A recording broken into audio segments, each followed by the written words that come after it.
அல்ஹம்துலில்லாஹ், எங்களின் அழைப்பை ஏற்று இந்த நிகழ்ச்சிக்கு வருகை தந்து இந்த கருத்து அரங்கில் தங்களுடைய கருத்துக்களை சிறப்பான முறையில் எங்களோடு பகிர்ந்து கொண்டு அமர்ந்திருக்கக்கூடிய மௌலானா முஹம்மது சிராஜுதீன் மன்ஃபை அவர்கள் தொடங்கி சகோதரர் ஹபீப் அவர்கள், அப்பாஸ் அவர்கள் என ஒவ்வொருவருக்கும் என்னுடைய நெஞ்சார்ந்த வாழ்த்துக்களை தெரிவித்து எங்களுடைய அழைப்பை ஏற்று இங்கே வருகை தந்திருக்கின்ற உங்கள் அனைவரையும் வரவேற்று என் உள்ளம் கனிந்த சலாத்தினை உரித்தாக்கி என் உரையை தொடங்குகிறேன். அஸ்ஸலாமு அலைக்கும் வரஹ்மத்துல்லாஹி தஆலா வபரகாத்துஹு.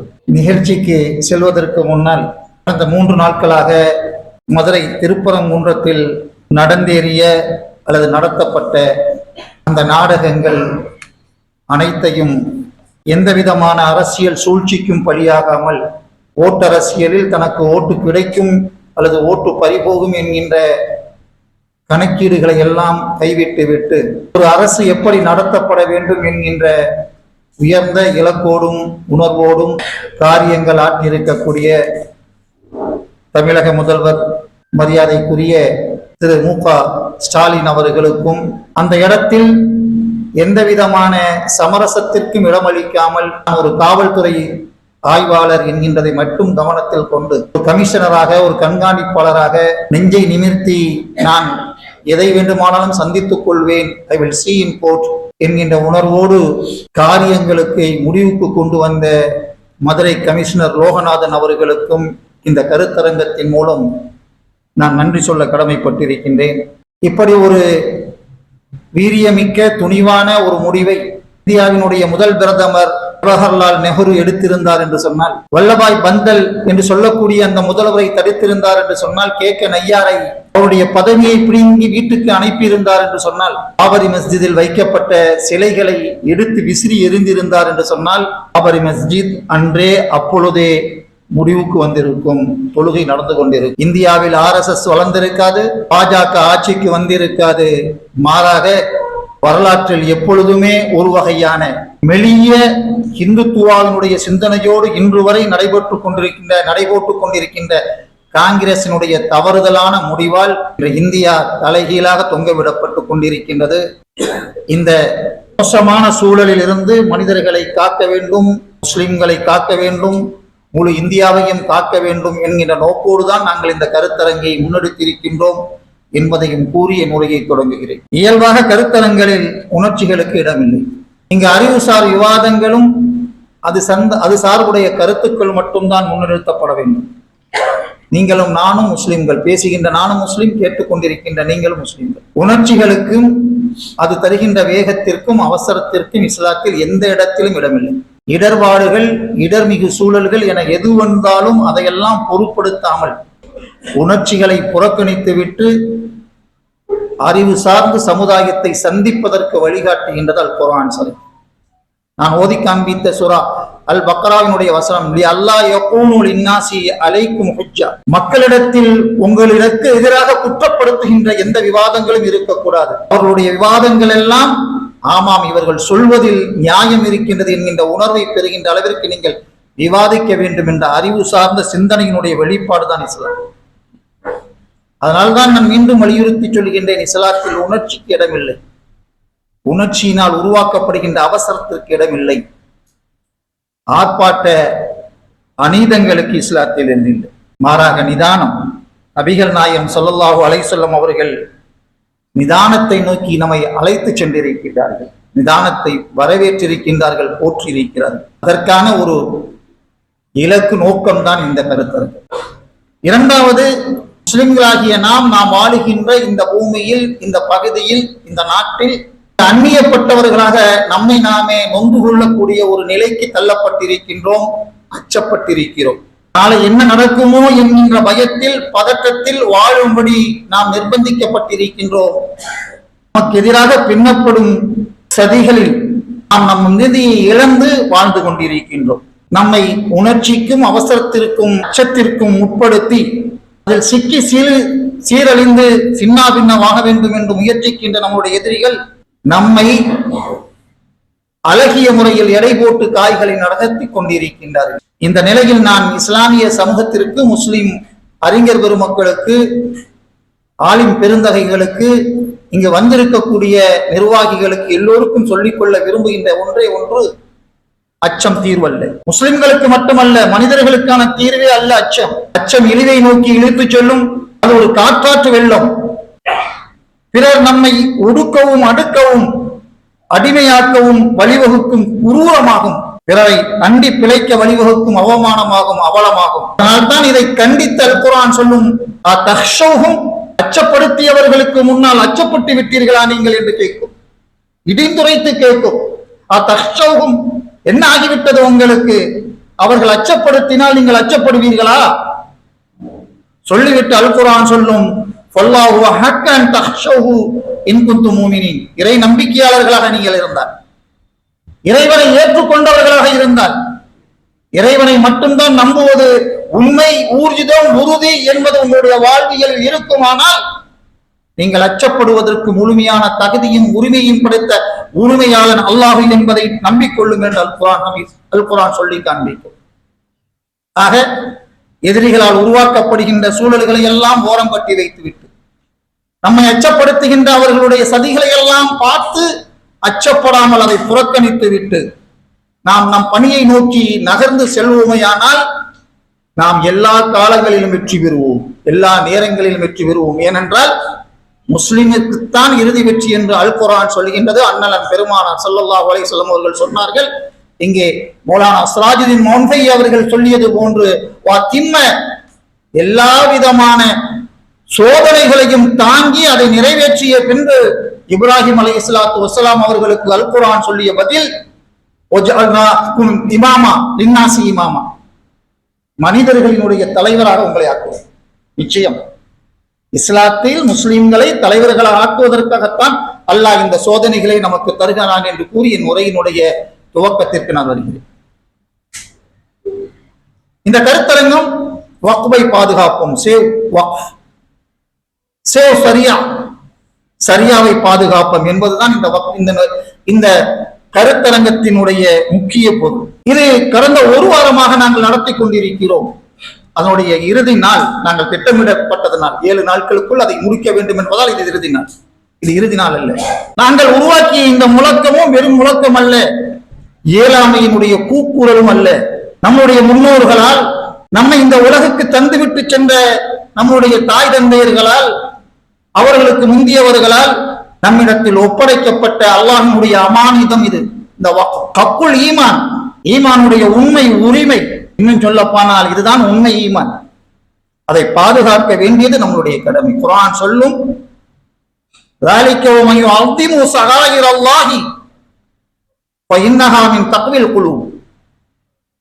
யார் அல்லாஹ்வினுடைய அடையாளங்களை, அல்லாஹ் போற்றுவதற்காக தரப்பட்ட விஷயங்களை பாதுகாக்கிறார்களோ அது அவர்களுடைய இருதயத்தினுடைய உள்ளச்சத்திற்கான, இறை அச்சத்திற்கான சான்று நுகரக்கூடிய என்று அல் குர்ஆன் ஷரீஃப் சொல்லி காண்பிக்கும் சூரா ஹஜ்ஜில்.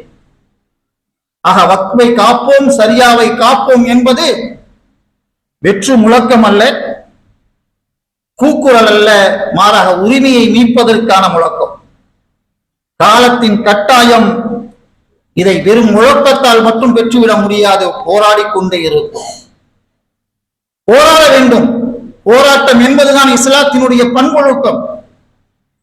ஜிஹாத் என்கின்ற வார்த்தை சிதைத்து சீரழிக்கப்பட்டு விட்டதால், லவ் ஜிஹாத் என்றும், லேன் ஜிஹாத் என்றும், இன்னும் மாஃபியா ஜிஹாத் என்றெல்லாம் ஜிஹாத் என்கின்ற வார்த்தை சிதைத்து சீரழிக்கப்பட்டு விட்டதால் முஸ்லிம்கள் போராட்டத்தையும் கைவிட்டு விட்டார்கள், போராடுகின்ற சொல்லையும் கைவிட்டு விட்டார்கள்.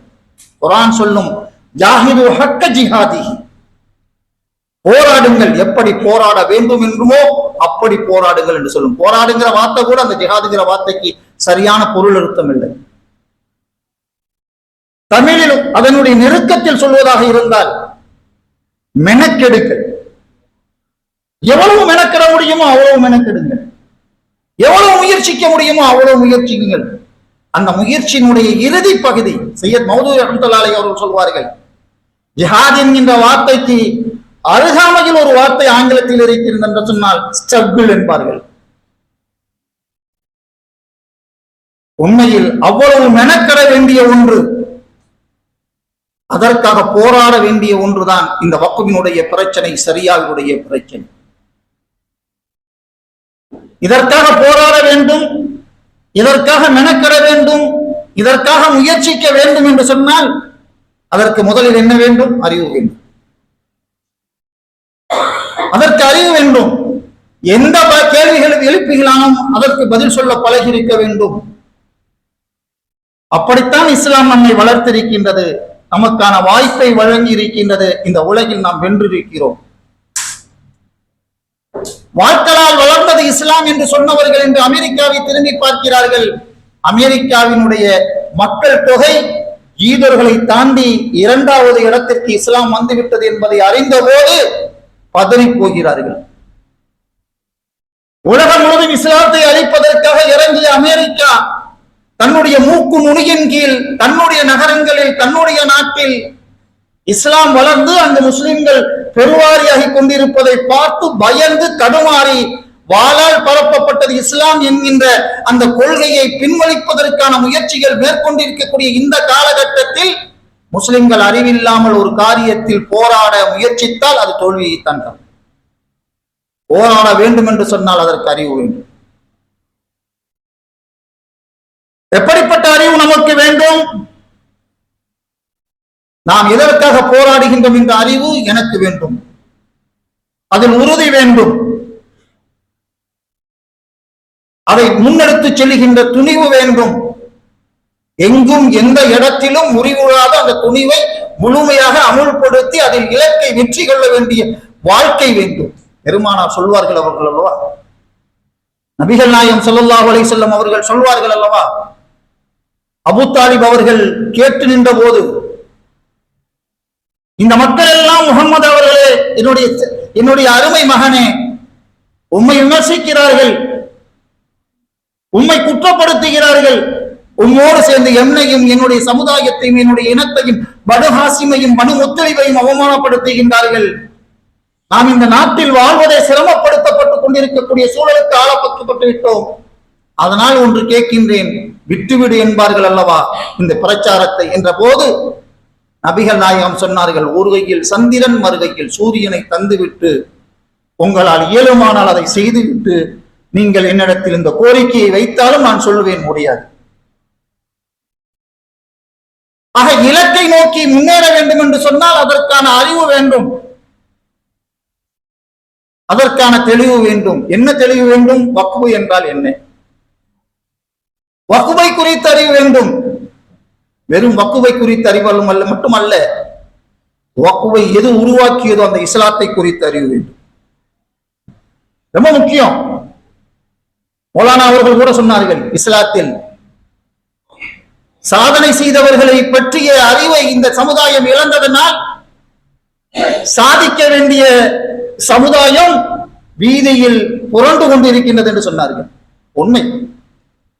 இமாம் அபூ ஹனீஃபா ரஹ்மத்துல்லாஹி அலைஹி வெறும் ஃபிக்ஹை தந்தவர் அல்ல.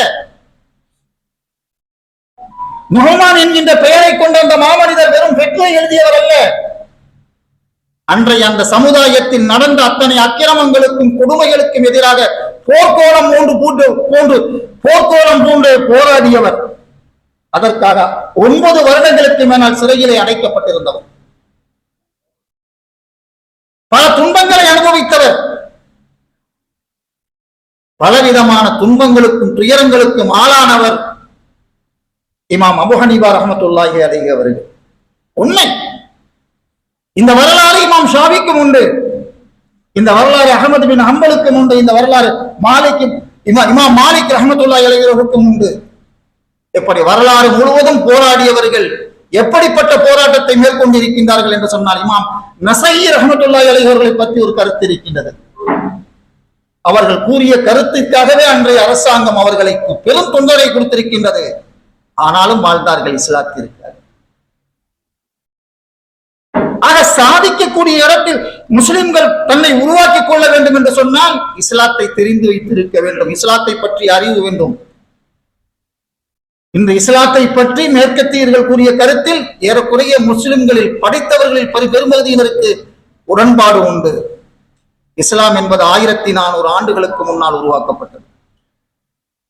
ஒரு சீர்திருத்த இயக்கம். முகமது நபியின் என்ற சீர்திருத்தவாதியால் இந்த இயக்கம் உருவாக்கப்பட்டது.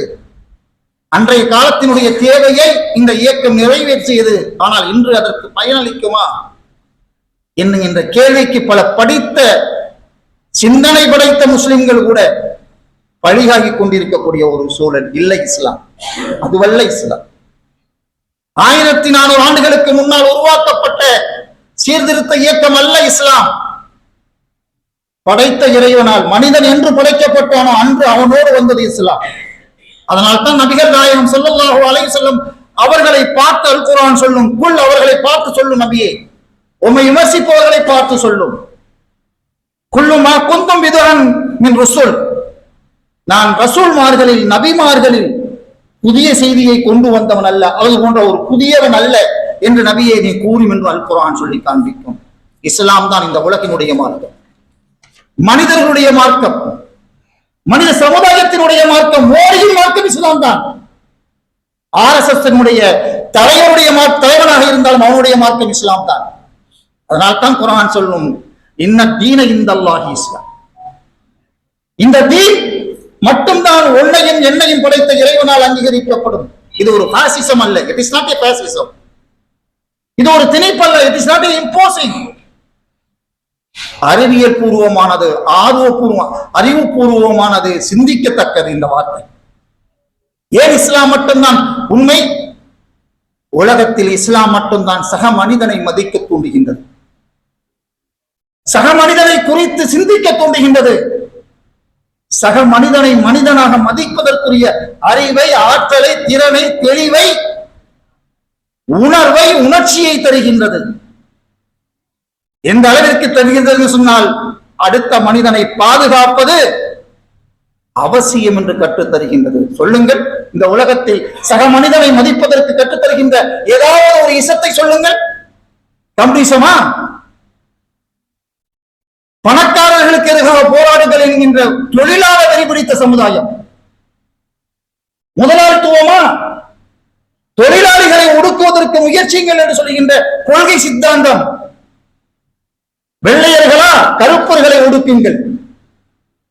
RSS ஜாதியத்தை ஒடுக்குங்கள், முஸ்லிம்களை ஒடுக்குங்கள், மனிதர்களை நேசியுங்கள் என்று எந்த உலகம் சொல்லவில்லை. சக மனிதனை தூக்கி தூரத்தில் போடுங்கள்.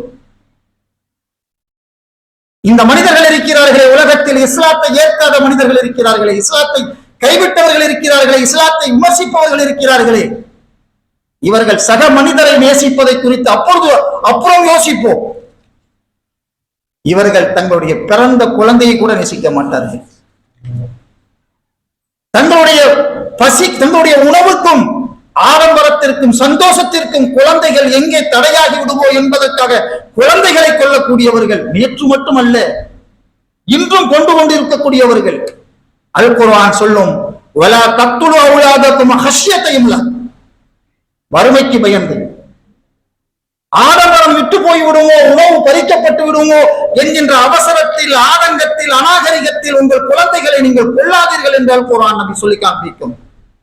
இவர்களுடைய சிந்தனை உள்ளத்தில் எப்படி பதிந்து போயிருக்கின்றது என்று சொன்னால், அழுக்காக, விஷமாக, அநாகரிகமாக, நாகரிகமற்ற காட்டு பிராண்டித்தனமாக பதிந்து போயிருக்கின்றது என்று சொன்னால், என்னிடத்தில் எழுப்பதெல்லாம் நானே பெற்றது, இன்னமா ஊத்தி துகாரா எல்மி இந்தி, என்னிடத்தில் எதெல்லாம் கொடுக்கப்பட்டிருக்கின்றதோ அதெல்லாம் என்னுடைய அறிவால், என்னுடைய திறனால், என்னுடைய ஆற்றலால், என்னுடைய முயற்சியால் உருவாக்கப்பட்டது என்று திமிர்வாதம் பேசக்கூடியவர்கள்.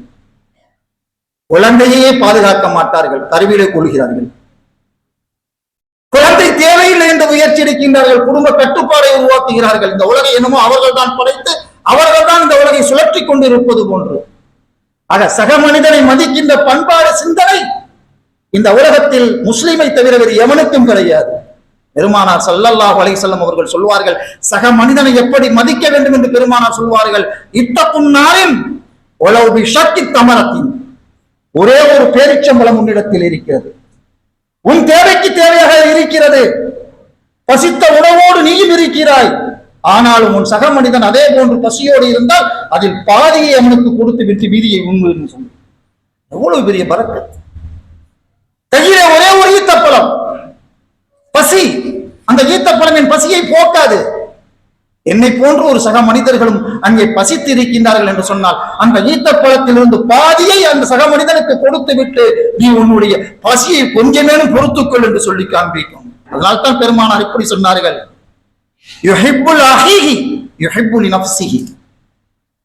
உன்னுடைய சகோதரனுக்கு நீ உனக்கு எதை நீ விரும்புகிறாயோ அதை உன் சகோதரனுக்கு விரும்பாதவரை நீ மூமினாக முஸ்லிமாக ஆக முடியாது என்று சொல்லி காண்பிக்கும். சக மனிதனை விரும்பு என்பது இஸ்லாத்தில் சாதாரணமான பாதை அல்ல, சங்கரமான பாதை அல்ல, சரித்திர பாதை, சான்றாண்மை மிக்க பாதை. சிந்தனைவாதிகளாக இருந்தாலும் கிறுக்கர்களாக இருந்தாலும் இஸ்லாத்திற்கு முன்னால் அடிபணிந்தே விடுவார்கள். அப்படிப்பட்ட உயர்ந்த பாதை. அதனால்தான் நபிகள் நாயகம் ஸல்லல்லாஹு அலைஹி வஸல்லம் அவர்கள் சொன்னார்கள், லிஹுப்பில் அஹீஹி யுஹிப்பு லினஃப்ஸிஹி. உனக்கு எதை விரும்புகிறாயோ அதை உன் சகோதரனுக்காகவும் விரும்பு என்று சொன்னார்கள். அந்த அடிப்படையில் பெருமானார் சமூகத்தை கட்டமைத்தார்கள். இந்த கட்டமைப்பு எவ்வளவு விசாலப்பட்டது தெரியுமா? தனக்கு விரும்பியதை மட்டும் தன்னுடைய சகோதரனுக்கு கொடுக்கக்கூடிய மக்கள் உருவாக்கப்படவில்லை. குர்ஆன் சொல்கிறது, சிலரை சந்தோஷத்தோடு மகிழ்ச்சியோடு கொண்டாடி போற்றுகின்ற முறையில் சொல்லும், வயூதிரூன அலா அன்ஃபுஸிஹிம் வலவ் கான பிஹிம் ஹஸாஸா. மனிதர்களில் சிலர் இப்படியும் உருவாகி விட்டார்கள். தங்களுக்கு தேவை இருக்கின்றது, தங்களுக்கு அவசியம் இருக்கின்றது, தாங்கள் அதில் பயன்படுத்த வேண்டும் என்கின்ற நிர்பந்தம் கட்டாயம் இருக்கின்றது. ஆனால் அதை பற்றி எல்லாம் கவலைப்படாமல் பிறருக்காக உதவக்கூடிய மனப்பக்குவம், சிந்தனை, எண்ணம், உணர்வு வந்ததோடு மட்டும் இல்லாமல் பிறருக்கு உதவுகின்றார்களே, அப்படிப்பட்ட மக்களை நீங்கள் பார்த்திருக்கின்றீர்களா, கேள்விப்பட்டிருக்கின்றீர்களா என்று கேட்கிறேன். இதுதான் இஸ்லாம். சக மனிதனை மதிப்பது மட்டுமல்ல, தன் தேவையை குறைத்துக் கொண்டு சக மனிதனுக்கு வாரி வழங்குகின்ற சிந்தனை. இது வளர்ந்து கொண்டிருக்கின்ற காலத்தில் மட்டுமல்ல, உயிர் போகின்ற காலகட்டத்திலும் இதை இஸ்லாமியர்கள் நிரூபித்திருக்கிறார்கள். ஒரு போர் காலகட்டத்திலே இக்ரிமா இப்னு அபீ ஜஹலுடைய மகனாகத்தான் பிறந்தார். இஸ்லாத்தை எதிர்த்தார். இஸ்லாத்தை பற்றி அறிவு, ஆற்றல், தெளிவு அவருக்கு பிறக்காதவரை இஸ்லாத்தை எதிர்த்தார். இஸ்லாத்திற்கு ஏற்றுக்கொண்டதற்கு பிறகு எப்படி மாறி போனார் என்று சொன்னால், குற்றுயிரும் கொலையுருமாய் போர்க்களத்தில் கிடந்தார். தண்ணீர் கிடைத்தால் பரவாயில்லை என்ற நிலை அவருக்கு. தாகம் தாகம் என்று சொன்னார். அந்த காயப்பட்டவர்களுக்கு தண்ணீர் அளிக்கும் நோக்கத்தோடு அங்கு வருகை தந்தவர் அவருக்கு தண்ணீர் கொடுக்க போய் முயற்சித்த போது அவருடைய காதிலே ஒரு சொல் கேட்டது, எனக்கு தண்ணீர் தாருங்களேன் கொஞ்சம். இக்ரிமா சொன்னார், அவருக்கு கொடுங்க. அங்கே சென்றார்கள். அவர் சொன்னார், எனக்கு வேண்டாம், அவருக்கு கொடுங்க. மூன்றாவது நபருக்கு சென்று விட்டு முதல் நபருக்கு வந்த போது 3 நபர்கள் இறந்திருந்தார். மரண தெருவாயில் கூட சக மனிதனை மதிக்கின்ற, சிந்திக்கின்ற உணர்வு, எண்ணம், இதுதான் இஸ்லாம். இந்த இஸ்லாத்தில் இருந்துதான் வக்ஃப் உருவானது. அதைத்தான் இமாம் ஷாஃபி சொல்வார்கள், உலகில் வக்ஃபை உருவாக்கியவன் எவனும் அல்ல. பிலாந்த்ரோபிஸ் என்று சொல்லப்படுகின்ற அந்த வார்த்தைக்கான வடிவம், பிலாந்த்ரோபிஸ் என்று சொல்லுகின்ற அந்த வார்த்தைக்கான பொருள் எவனுக்கும் கொடுக்க முடியாது முஸ்லிமை தவிர்த்து. முஸ்லிம் மட்டும்தான் அதற்குரியவன். அதனால தான் இமாம் ஷாஃபி அவர்கள் சொல்வார்கள், ஷாஃபி ரஹிமத்துல்லாஹி அலைஹி அவர்கள் சொல்வார்கள், வக்ஃப் என்கின்ற கான்செப்ட், கருத்தாக்கம், சிந்தனை, அந்த சிந்தனையுடைய தெளிவை இந்த உலகத்திற்கு வழங்கியது இஸ்லாம். பாருங்கள், ஒரு வரலாற்று சம்பவம், ஆச்சரியப்படுவோம். வக்ஃபை பெருமானார் எப்படி என்கரேஜ் செய்திருக்கிறார்கள், எப்படி உருவாக்கி இருக்கிறார்கள் என்பதை பாருங்கள். நீங்கள் கேள்விப்பட்ட வரலாற்று சம்பவம் தான், ஹதீதுகள் தான். உங்களுக்கு முன்னால் அதை மீண்டும் நான் தருகிறேன், பகிர்ந்து கொள்ள ஆசைப்படுகிறேன். பெருமானார் அவையிலே அமர்ந்திருக்கிறார்கள். ஒரு அவையில், அந்த அவைக்கு பல சகாபாக்கள் அமர்ந்திருக்கிறார்கள். அந்த அவைக்கு ஒரு நாடோடி கூட்டம் வருகிறது. பார்க்கவே பரிதாபமாக இருக்கிறது. உடுத்தக்கூட ஆடை இல்லை, அரைகுறை ஆடையோடு வருகிறார். உடுத்தக்கூட ஆடை இல்லை, அரைகுறை ஆடையோடு வருகிறார்கள். அரை நிர்வாணமாக வருகிறார்கள். உண்டு எத்தனை நாள் ஆகிவிட்டதோ தெரியவில்லை. உணவை உண்டு எத்தனை நாள் ஆகிவிட்டதோ தெரியவில்லை. பச்சை பராரிகளாக, பஞ்சைகளாக, ஒடுங்கிய வயரோடு, சுருங்கிய முகத்தோடு வருகின்ற அந்த மக்களை பார்த்த உடனே நபி ஸல்லல்லாஹு அலைஹி வஸல்லம் பரிதவித்து விட்டார்கள். வேக வேகமாக எழுந்து தன்னுடைய மனைவிமாரிடத்தில் சென்றார்கள். ஏதாவது இருக்கின்றதா என்று கேட்டார். அன்னையர் அவர்கள் சொன்னார்கள், எல்லோரும் ஒருமித்து நமக்கே இல்லை என்று சொன்னார்கள். பெருமானார் திரும்பி வந்தார்கள். வந்துவிட்டு தன்னுடைய சகாபாக்களுக்கு முன்னால் என்று சொன்னார்கள், யா அய்யுஹன்னா சுத்தகு ரப்பக்கும் அல்லதி خلقكم من نفس واحدة وخلق منها زوجها وبث منهما رجالا كثيرا واتقوا الله لعلكم تفلحون. அடுத்த நபி ஸல்லல்லாஹு அலைஹி வஸல்லம் சொன்னார், யா அய்யுஹல்லதீன ஆமனு தக்குல்லாஹ வன்தல்லு நஃப்ஸுன் மா கத்தமத் லிகத் வத்தக்குல்லாஹ இன்னல்லாஹ கபீரும் பிமா தஅமலூன். ஒரு அற்புதமான வார்த்தை, எச்சரிக்கக்கூடிய வார்த்தை. மனிதர்களை அல்லாஹ்விற்கு பயந்து கொள்ளுங்கள். ஓர் ஆத்மாவிலிருந்து படைக்கப்பட்டிருக்கின்றீர்கள். மூமின்களை பயந்து கொள்ளுங்கள் அல்லாஹ்விற்கு, நாளை கேள்வி கேட்கப்பட இருக்கின்றீர்கள். இப்படி மனிதர்கள் அவதியுறுகின்ற நாளில் அதை பார்த்து நீங்கள் வேடிக்கை செய்து கொண்டிருந்தால் அல்லாஹ் உங்களை தண்டிக்காமல் இருப்பதற்கு என்னதான் காரண காரியங்கள் இருக்கின்றது என்று கேட்டார்கள். அவ்வளவுதான். ஒரு சஹாபி ஒரு பெரிய மூட்டையை எடுத்துக்கொண்டு அங்கிருப்பவர்கள் அத்தனை பேருக்கு முன்னாலும் சென்றார். மழை போல் ஒரு செல்வம் குவிந்து விட்டது. வந்தவர்கள் கேட்டதை விட, எதிர்பார்த்ததை விட, அன்றைய அந்த நாளினுடைய தேவை மட்டுமல்ல, அடுத்து வருகின்ற நாட்களிலும் வருடங்களிலும் அவர்கள் சிறப்பாக வாழ்வதற்குரிய செல்வத்தோடு அவர்களை நபி ஸல்லல்லாஹு அலைஹி வஸல்லம் அவர்கள் அனுபவித்தார்கள். இதுதான் வக்ஃப். இதுதான் வக்ஃப். தனி மனித அளவில் இது வெறும் சதக்காவாக தொடங்கியது, ஜக்காத்தாக தொடங்கியது. குழுக்கள் அளவில் இது ஒரு ஜக்காத்தாக உருவாகியது. இஸ்லாமிய அதிகார அளவில் இது வரும்போது இது ஒரு டிபார்ட்மெண்டாக, இது ஒரு துறையாக மாறியது. அவுகாஃப் என்கின்ற துறையாக மாறியது. உண்மை. இன்று முஸ்லிம்களிடத்தில் வக்ஃப் என்று சொன்னால் என்ன நினைவுக்கு வரும்? மஸ்ஜித். வக்ஃப் என்று சொன்னால் என்ன நினைவுக்கு வரும்? மதரசா. வக்ஃப் என்று சொன்னால் என்ன நினைவுக்கு வரும்? கபரஸ்தான். வக்ஃப் என்று சொன்னால் என்ன நினைவுக்கு வரும்? மசார்கள். தவிர ஏதாவது இருக்கா நினைவுக்கு வருதா?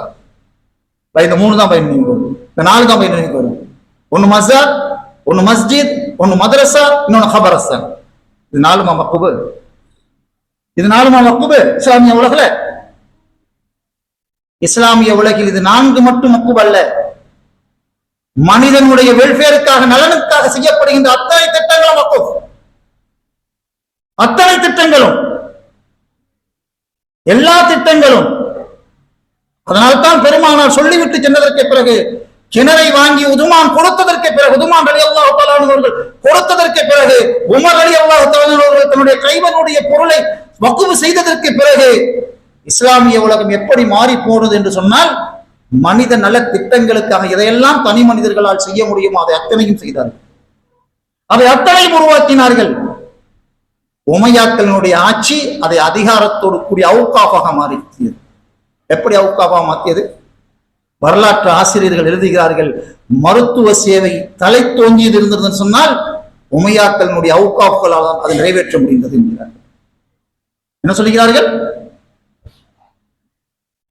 மருத்துவ சேவை உலகத்தில் தலை நிமிர்ந்து நின்றது என்று சொன்னால் அதை நிறைவேற்றிய காட்டியது உமையாக்களுடைய அவுகாஃப்கள். கலாசாலைகள், பல்கலைக்கழகங்கள், கல்லூரிகள், பள்ளிக்கூடங்களை கட்டி நிர்மாணம் செய்ததுதான் அப்பாசியாக்களுடைய அவுகாஃப்கள். அதற்கு பெயரே பைத்துல் ஹிக்மா தான். அதுக்கு பேரே பைத்துல் ஹிக்மா தான். அந்த தாத்தாரியர்கள் அப்பாசியாக்களுக்கு எதிராக பெரும் குருவ தாண்டவம் ஆடிய போது அவர்கள் முதலில் அழித்ததை பைத்துல் ஹிக்மாவைத்தான். பைத்துல் ஹிக்மாவைத்தான் அழித்தார்கள், கல்வியைத்தான் அழித்தார்கள்.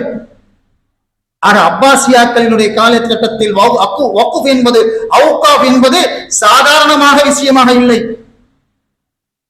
பெரும் பாக்கியம் நிறைந்த விஷயமாக, கல்லூரிகளாக, கலாச்சாலைகளாக, பல்கலைக்கழகங்களாக மாறி உலகத்திற்கு அறிவூட்டக்கூடிய விஷயமாக இருக்கின்றது. அதனால்தான் இன்னைக்கு வரைக்கும் மேற்கத்தியர்கள் சொல்கிறார்கள் golden age of Islam, Muslim civilisation என்று சொல்கின்றார்கள், இஸ்லாமிக் சிவிலைசேஷன் என்று சொல்கின்றார்கள்.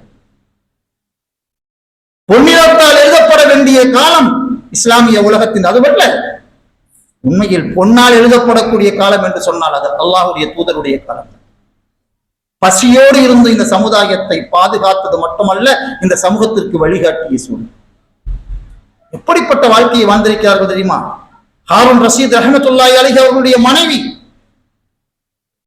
கௌபத்துல்லாவிற்கு செல்கின்ற ஹஜ்ஜிகள் தண்ணீர் கடினத்துக்கு ஆளாகிறார்கள் என்பதற்காக ஒரு ஓடையை, அங்கிருந்த ஒரு வாதியை, அங்கிருந்த ஒரு பள்ளத்தாக்கை அணையாக கட்டி அந்த மக்களுக்கு வேண்டுமான தண்ணியை வழங்கினார்களாம் என்று வரை இது பயன்பட்டுக் கொண்டிருக்கின்றது. உஸ்மான் ரலியல்லாஹு அவர்களால் உருவாக்கப்பட்ட கிணறும் இன்று வரை பயன்பட்டுக் கொண்டிருக்கின்றது. இதுதான் அவுக்காவ். மனித நலத்திட்டங்களுக்காக எல்லா செய்யலையும் அதை எதை செய்தாலும் சரி, வீதிகள் அமைப்பதா, ரோடுகள் போடுவதா, மேம்பாலங்கள் கட்டுவதா, கல்லூரிகள் உருவாக்குவதா, மனித தேவை எதையும் நிறைவேற்றுவதுதான் அவுக்காவினுடைய வேலை. அவுக்காப் என்பது மதரசா, மஸ்ஜித் அல்ல, மனித சமுதாயத்தை உருவாக்குவது. இந்தியாவில், நீங்களும் நானும் ஆளுகின்ற இந்தியாவில் நாம் நினைக்கின்ற டில்லி அல்ல, அன்று ஆக்ரா தான் டில்லி என்பது. இன்றுதான் தில்லி என்றால் புது தில்லி, நியூ டெல்லி. அன்றைய தில்லி என்பது ஆக்ரா தான். ஆக்ராவுடைய பகுதி தான். முகமது பின் துக்ளக் யாராக எப்படி நமக்கு அறிமுகப்படுத்தப்பட்டிருக்கிறார்? தலைநகரங்களை மாற்றிய கோமாளியாக அறிமுகப்படுத்தப்பட்டிருக்கிறது. அதான உண்மை. தலைநகரங்களை மாற்றிய கோமாளியாக அறிமுகப்படுத்தப்பட்டிருக்கிறார் முகமது பின் துக்ளக். துக்ளக் வம்சத்தின், சுல்தானிய வம்சத்தினுடைய மிகச்சிறந்த ஒரு மன்னர். அவர் இஸ்லாமிய உலகம் அல்ல, அறிஞர் உலகம், மேற்கத்திய அறிவு உலகம் எப்படி அவரை பார்க்கின்றது என்று சொன்னால் அறிஞர்களின் தந்தை என்று சொல்லுகின்றது, ஃபாதர் ஆஃப் ஸ்காலர் என்று சொல்லுகின்றது. அவருடைய ஆட்சி காலத்தின் கீழ் அவுகாவுகளால் டெல்லியில் மட்டும் நிர்மாணிக்கப்பட்டிருந்த பள்ளிக்கூடங்களினுடைய எண்ணிக்கை 900 என்று ஒரு கணக்கு சொல்கிறது. அவுகாவுகளால் நிர்ணயிக்கப்பட்ட, வழிநடத்தப்பட்ட ஒரு பள்ளிக்கூடங்களினுடைய எண்ணிக்கை 900 என்கின்றது வரலாற்று சான்று. நாம் அறியாமையினுடைய காரணம், சோ போன்ற மூடர்கள் நமக்கு துக்குலக்கை அறிமுகப்படுத்தியதிலிருந்து துக்குலக்கை கேலி சித்திரமாக எண்ணிக்கொண்டிருக்கிறோம். நம்முடைய அறிவை எண்ணி நாம் வருத்தப்பட வேண்டிய கால சூழல். ஆக வக்ஃப் என்பது சாதாரணமான ஒற்றை சிந்தனை அல்ல, மனித சமுதாயத்தை மீட்டெடுப்பதற்கான பெரும் முயற்சி, அல்லாஹ்வுடைய தூதருடைய முயற்சி. அந்த முயற்சியை பெருமானார் ஸல்லல்லாஹு அலைஹி வஸல்லம் அவர்களுக்கு பிறகு அவுகாஃப்களை உருவாக்கிய இஸ்லாமிய அதிகாரம் அதை நிறைவேற்றி காண்பித்தது. நேற்று மட்டுமல்ல நிறைவேற்றியது, இன்று நிறைவேற்றிக் கொண்டிருக்கிறது. முஸ்லிம்களுடைய அதிகாரம் பிடுங்கப்பட்டு விட்டது. அடிமைகளாக இருக்கிறார்கள். ஆட்சியாளர்களாக இருந்தால் கூட அடிமைகள்.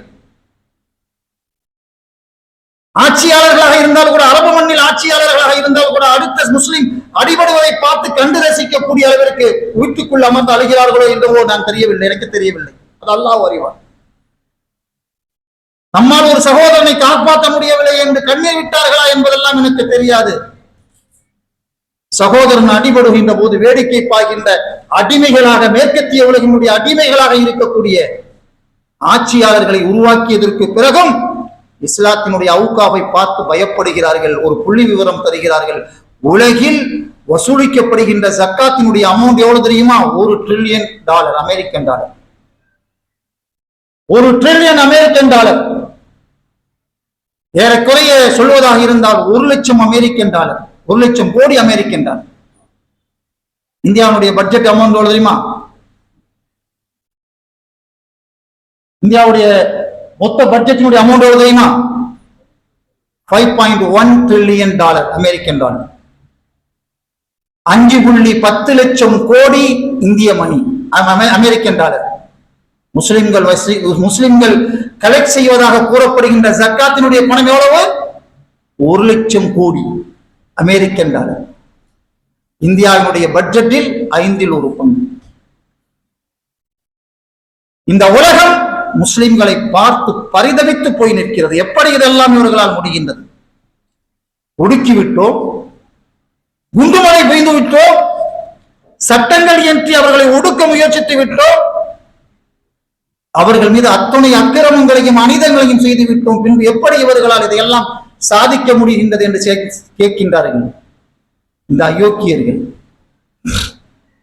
இந்தியாவில் மட்டுமல்ல, வக்ஃபை முடக்க முயற்சிப்பது உலகின் எல்லா பகுதிகளிலும் எங்கெல்லாம் இஸ்லாத்திற்கு எதிரான அநாகரிகம் அதிகம், அக்கிரமம் தலைதெறித்தாடியதோ அந்த அத்தனை பகுதிகளிலும் அவர்கள் முதலில் முடக்கியது மனித நலனுக்கு பயன்பட்ட வக்ஃபைத்தான். ஒரு விஷயத்தை சொல்லுகிறேன், நீங்களே நினைத்துக் கொள்ளுங்கள். 1800களினுடைய மத்தியில் ஐரிஷில் ஒரு மிகப்பெரும் பஞ்சம் வந்தது. 5 லட்சத்திற்கும் மேற்பட்ட ஐரிஷர்கள் இறந்து போனார்கள். அந்த ஐரிஷை ஆண்டது விக்டோரியா. எந்த விக்டோரியா இந்தியாவினுடைய மகாராணியாக இருந்தாரோ அதே விக்டோரியா. அந்த விக்டோரியா தன்னுடைய கீழ் இருந்த பிரஜைகளுக்கு கொடுத்த சன்மானம் எவ்வளவு தெரியுமா? 2000 பவுண்ட். 2000 பவுண்ட். ஆனால் அதே ஐரிஷ் மக்களின் மீது கருணை கொண்டு, காருண்யம் கொண்டு, மனித நேயம் கொண்டு அன்றைய கலிபாவாக இருந்த அப்துல் ஹமீத் என்பவர், செகண்ட் என்பவர், 2ஆம் அப்துல் ஹமீத் என்பவர் வழங்கிய அமௌண்ட் எவ்வளவு தெரியுமா? 10,000 பவுண்ட். மேற்கத்திய உலகம் பரிதவித்து போய்விட்டது. இவர்களை விட்டால் உலகை இஸ்லாமாக்கி விடுவார்கள் என்று. இஸ்லாத்தை உலகினுடைய கொடையின் கீழ் கொண்டு வந்து விடுவார்கள், முஸ்லிமாக மாற்றி விடுவார்கள் எல்லாரையும் என்று பயந்தார்கள்.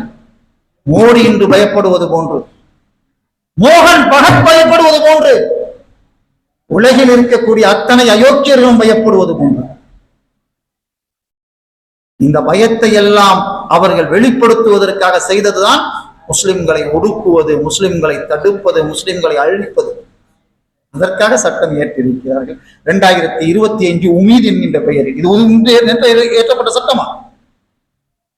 முஸ்லிம்களை கையை கொண்டே முஸ்லிம்களை கண்ணக்குத்த வைத்த சட்டங்கள் இது. 1923 என்கின்றேன் என்ற ஓர்மை சரியாக இருந்தால் பிரித்தானியர்களால் உருவாக்கப்பட்ட சட்டம்.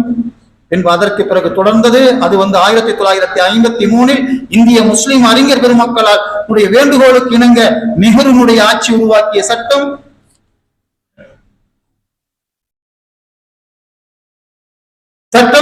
அதற்கு பிறகு இன்று 2025 உமீதாக மாறி வந்தது.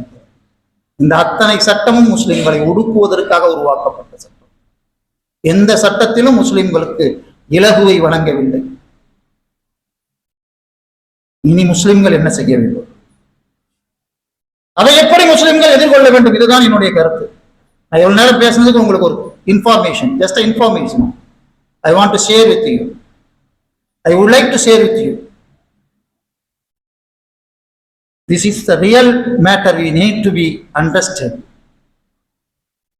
கவனத்தில் கொள்ளப்பட வேண்டியது, செயல்படுத்த வேண்டியது. என்ன செய்யணும்? முதல்ல அச்சம் தவிர. முதல்ல சொன்ன அதே வார்த்தை இப்பயும் சொல்றேன், அச்சத்தை விடுங்கள். உணவளிப்பவன் பாதுகாப்பவன் அல்லாஹ் என்கின்ற உணர்வும் எண்ணமும் நம்ம உள்ளத்தில் உருவாகிவிட்டால் அச்சம் என்பது நம்முடைய வாழ்க்கையில் இருக்கவே இருக்காது. பாலஸ்தீனத்தை பற்றி என்னுடைய சகோதரன் உஸ்மான் ஹாலித் உங்களுக்கு முன்னால் சில விஷயங்கள் சொன்னார். பாலஸ்தீன சகோதரர்களுக்கு பாலஸ்தீனத்தில் கசாவில் நெகோசியேஷன் ஏற்பட்டது, ஒப்பந்தம் கையெழுத்தானது. அமெரிக்காவினுடைய தலையீட்டால் இஸ்ரேலுடைய அழிவிலிருந்து இஸ்ரேலை பாதுகாப்பதற்கான ஒப்பந்தம். அது ஒப்பந்தம் முடிந்து பாலஸ்தீனர்கள் மீண்டும் தங்களுடைய வீடுகளுக்கு வர முடிந்த காலகட்டத்தில் வேகமாக ஓடோடி வந்தார்கள். எப்படி வந்தார்கள் தெரியுமா? உடைந்து கிடக்கின்ற வீடு, இடிந்து கிடக்கின்ற தரைத்தளங்கள், ஓட்டை விழுந்திருக்கக்கூடிய கான்கிரீட்டுகள், எதை பற்றியும் அவர்கள் கவலைப்படவில்லை. மாறாக எங்கு தங்க முடியுமோ அங்கு தங்குவதற்காக அதை தூற்று துடைத்து அங்கே அமர்ந்தார்கள். நீங்கள் நானா என்ன பண்ணிருக்கோம்? 10 கோடி ரூபாய்க்கு வீடு வாங்கினோமே, 68 லட்சம் ரூபாய்க்கு நம்ம வீடு பிளாட் வாங்கினோமே, அது உடைஞ்சு போச்சு. அதை பாதுகாக்க முடியாம தத்தளிக்கிறோமே, அழுதுகிட்டு இருப்போம். அச்சத்தை விட்டு தவித்ததால் பாலஸ்தீனர்கள் உடைந்த வீடுகளிலும் வாழ்வதற்கு தயாரானார்கள். அச்சத்தை தவிருங்கள். அல்லாவை தவிர வேறு யாருக்கும் அச்சப்படாத மனநிலையை வளர்த்துக் கொண்டோம் என்று சொன்னால், நீங்கள் நானும் வளர்த்துக் கொண்டோம் என்று சொன்னால், இந்தியாவில் சட்டம் கொண்டு வருபவர்கள் தோற்று போவார்கள், சட்டத்தை பின்வாங்குவார்கள். உலக வரலாறு இதுதான் யதார்த்தம். சாவுக்கு தயாரான மனிதனை எதை கொண்டு தடுக்க முடியும்? உயிரை துச்சமாக கருதுகின்ற சமூகத்தை எதை கொண்டு நிறுத்த முடியும்?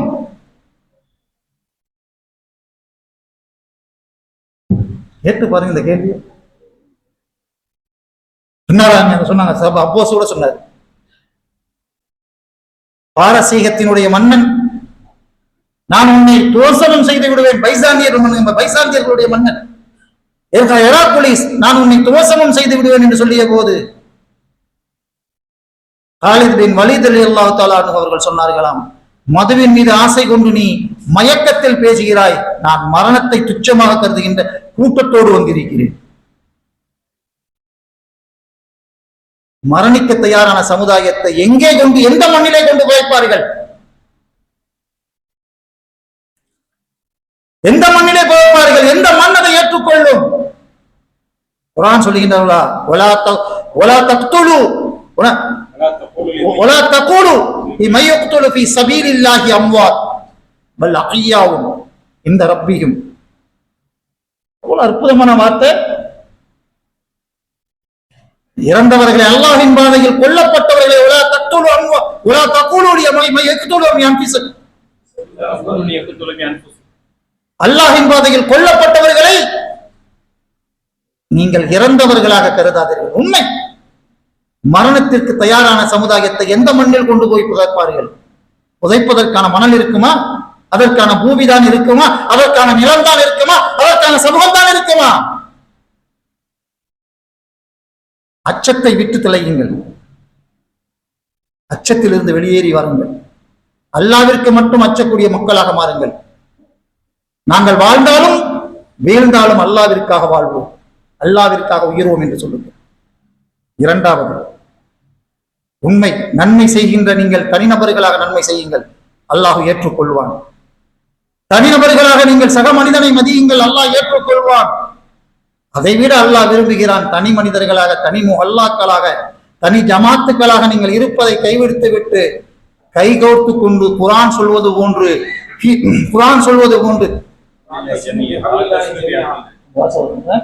குறுக்கப்பட்ட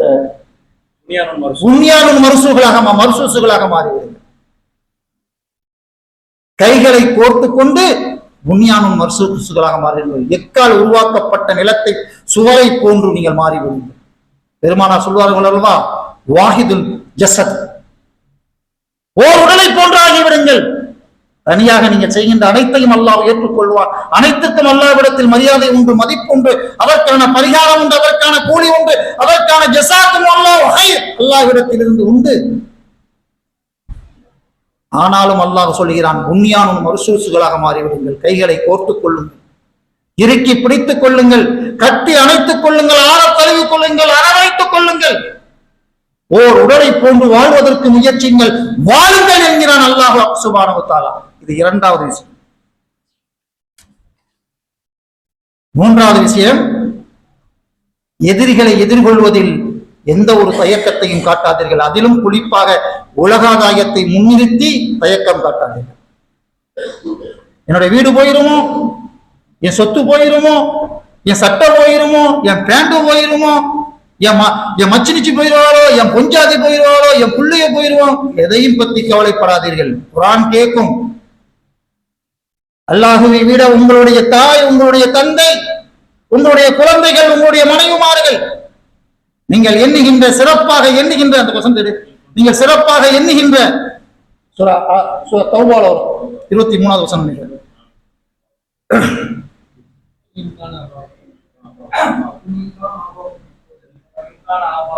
சுப்ஹானல்லாஹ், ஜஸாக்கல்லாஹு கைர். உண்மையிலே இதுதான் எனக்கு வேணும். இன்ஷா அல்லாஹ் தஆலா இதை நான் எதிர்பார்க்கிறேன். குல் இன் கான ஆபாவுக்கும் வ அபுனாவுக்கும் வ இஹ்வானுக்கும் வ அஸ்வாஜுக்கும் வ ஹஸீரத்துக்கும் வ அம்வாலும் முஃப்தரத்துஹா வ திஜாரத்துன் தஹ்ஷவுனஹா கஸாத வ மசாகின தர்லூனஹா ஹஅப்ப இலைக்கும் மினல்லாஹ் வ ரசூலிஹி வ ஜிஹாதின் ஃபீ ஸபீலிஹி ஃபதரப்பஸு ஹத்தா யஹ்தி அல்லாஹு பி அம்ரி. குர்ஆன் சொல்லி காண்பிக்கின்றது சூரா அத்-தௌபாவுல, குல் நபியை கூறுங்கள், இன் கான ஆபாவுக்கும் உங்களுடைய தந்தைமார்கள், வ அபுனாவுக்கும் உங்களுடைய குழந்தைகள், வ இஹ்வானுக்கும் உங்களுடைய சகோதரர்கள், வ அஸ்வாஜிக்கும் உங்களுடைய மனைவிமார்கள், வ அஷீரத்துக்கும் அம்வாலும் துத்தரத்துஹா திஜாரத்தும் நீங்கள் பயந்து ஒடுங்குகின்ற உங்களுடைய பொருள்கள், உங்களுடைய வியாபாரங்கள், தஹ்ஷவு கஸாதஹா மசாகின தரௌஹா ஹப்ப இலைக்கும் மினல்லாஹி வ ரசூலிஹி அல்லாஹ்வையும் அல்லாஹ்வுடைய ரசூலையும் விட உங்களுக்கு பிரம்மாண்டமாக பெருமிதமாக தெரியும் என்று சொன்னால் அல்லாஹ்வின் பாதையிலே நீங்கள் ஜிஹாது செய்வதை விட பரக்கத்தாக இருக்கும் என்று, மிகச் சிறப்பாக இருக்கும் என்று நீங்கள் கருதினால் அல்லாஹ் உங்களுக்கு எதிராக காரியமாற்றுவதற்கு தயாராக இருக்கிறான், அதற்காக நீங்கள் தயாராக அல்லாஹ் உங்களுக்கு எதிராக கட்டளை பிறப்பிக்க தயாராக இருக்கிறான், அதற்கு நீங்கள் தயாராக இருங்கள். வல்லாஹு லா யஹ்தில் கௌமல் ஃபாஸிகீன், ஃபாஸிக்கான சமுதாயத்தை அல்லாஹ் வழிகாட்டுவதில்லை.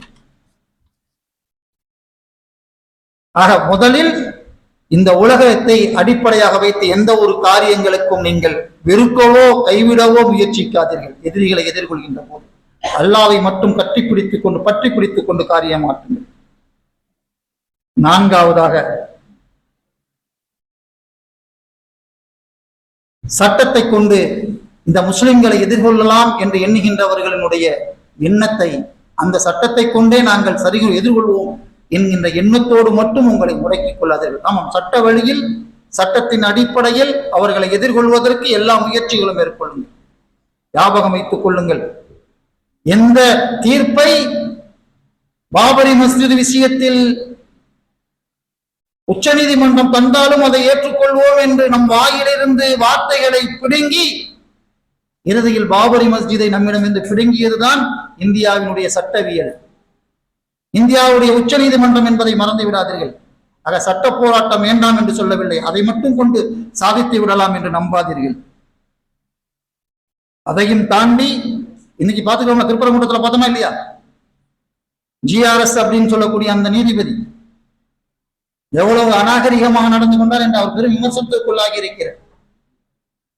அவரை நீதிபதி பதவியிலிருந்து விளக்குங்கள் என்றெல்லாம் குரல் எழுப்ப தொடங்கிவிட்டார்கள். பொதுவான மனிதர்கள் கூட சீரழிந்து போய் இருக்கக்கூடிய நீதிமன்றங்களில் உங்களுக்கான தீர்வை தேடாதீர்கள். ஐந்தாவது, வீதியை போராட்டக்களமாக்குங்கள். அநீதியை எந்த நிலையிலும் சகித்துக் கொள்ள மாட்டோம் என்று குரல் கொடுங்கள். எதிரிகள் உள்ளத்தால் அஞ்சி கிடக்கிறார்கள், உங்களை பார்த்து, என்னை பார்த்து, முஸ்லிம்களை பார்த்து. அல்லாஹ் குர்ஆனில் சொல்லுவான், பலகீனப்பட்ட மக்களை பார்த்து அன்று ஃபிரௌனை மறைந்ததாக குர்ஆன் சொல்லும். وَنُرِيَ فِرْعَوْنَ وَهَامَانَ وَجُنُودَهُمَا مِنْهُمْ مَا كَانُوا يَحْذِرُونَ. எதை குறித்து ஃபிரௌனும் ஹாமானும் நம்முடைய படைகளும் அச்சப்பட்டு கொண்டு கிடந்தார்களோ அதை நாம் அவர்களுக்கு கண் முன்னால் வெளிப்படுத்தி காட்டினோம் என்று அல்லாஹ் சொல்லுவான். ஆக இன்று இருக்கக்கூடிய எதிரிகள் தங்களிடத்தில் இருக்கக்கூடிய அச்சத்தை எல்லாம் தங்கள் உடையை கொண்டு, தங்களுடைய போர்வை கொண்டு மறைத்துக் கொண்டு நமக்கு முன்னால் வீரர்களை போன்று துணிவோடு பேசிக் கொண்டிருக்கின்றார்கள். அவர்களை பார்த்து நீங்கள் அச்சப்படாதீர்கள். போராட்ட களங்களை, வீதிகளை போராட்ட களமாக்குங்கள். இனி செய்ய வேண்டியதெல்லாம் ஒன்றே ஒன்று, யா அய்யுஹல்லதீன ஆமனு ஸ்பிரு வஸாபிரு வராபித்து வத்தகுல்லாஹ லஅல்லகும் துஃப்லிஹூன். மூமின்களே, அல்லாஹ்விற்காக உறுதி காட்டுங்கள், அல்லாஹ்விற்காக நிலைத்திருங்கள். வராபித்து, உங்களை நீங்கள் காத்துக் கொள்வதற்குரிய முயற்சிகளை மேற்கொள்ளுங்கள். ஒத்தக்குள்ளாக, அல்லாஹ்விற்கு அஞ்சுங்கள். லஅல்லகும் துஃப்லிஹூன், நீங்கள் தான் வெற்றி பெறுவீர்கள் என்று அல் குர்ஆன் சொல்லி காண்பிக்கிறது. அந்த வெற்றியாளர்களுடைய கூட்டத்தில் அல்லாஹ் உங்களையும் என்னையும் ஆக்கி அருள வேண்டும் என்று பிரார்த்தித்தவனாக, இது மட்டும்தான் என்னிடத்தில் இருக்கின்ற அறிவு பரிபூர்ணமானது, அல்லாஹ்விற்கு சொந்தம் என்று கூறிய உரையை நிறைவு செய்கிறேன். வ ஆகிர தஅவானா அனில் ஹம்துலில்லாஹி ரப்பில் ஆலமீன். அஸ்ஸலாமு அலைக்கும் வ ரஹ்மத்துல்லாஹி தஆலா வ பரகாத்துஹு.